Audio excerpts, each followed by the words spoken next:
Most believers do not have the discernment to understand how greatness and how increase occurs.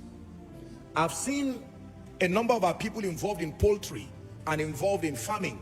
We have a number of people here who are actively involved, and sometimes you'll be amazed to see when the little chicks hatch, you are watching the mothers that will have their own eggs too. Am I right on that? But at that point, they're all chicks. They don't matter. You ignore those tiny chicks and they die, and you don't have tomorrow again. There are many families who say, Lord, wipe our tears, and the answer is in the pregnancy of the woman. As that child arrives, God says whatever you do with that child is your 30 years at a risk, or your 30 years as a blessing. And the woman throws away the child, the husband throws away the child. What are they looking for? Money, favor from government, politicians, and they throw the child that was sent as an answer.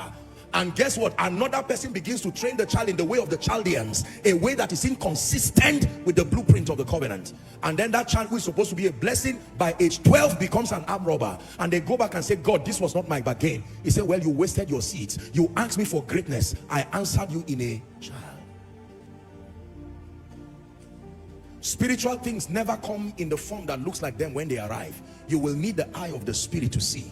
Are we together now? How will the Magi come to bow before a baby? They were not looking at a baby. We cried and cried and cried in our sin and ignorance. We could not help ourselves, and God said, you know what, the Messiah is coming. And all the people kept looking at the signs. They were waiting for a mighty man to come, to open the heavens and arrive with chariots. And while they were looking in Bethlehem of Judea, the answer had come in a little child. And while the whole world was hoping for a warrior who will defeat Caesar and Herod, only the Magi saw the star. They said, something has been answered upon the earth. Let's go and find out.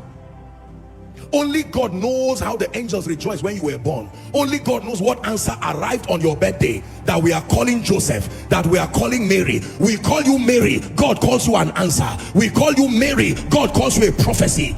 Are we together now? That there was a major problem with consecration, a major problem with power, a major problem with wisdom, with technological advancement. And while men prayed, God answered it in a man. He came to his own, and his own received him not, because they were discerning in the flesh.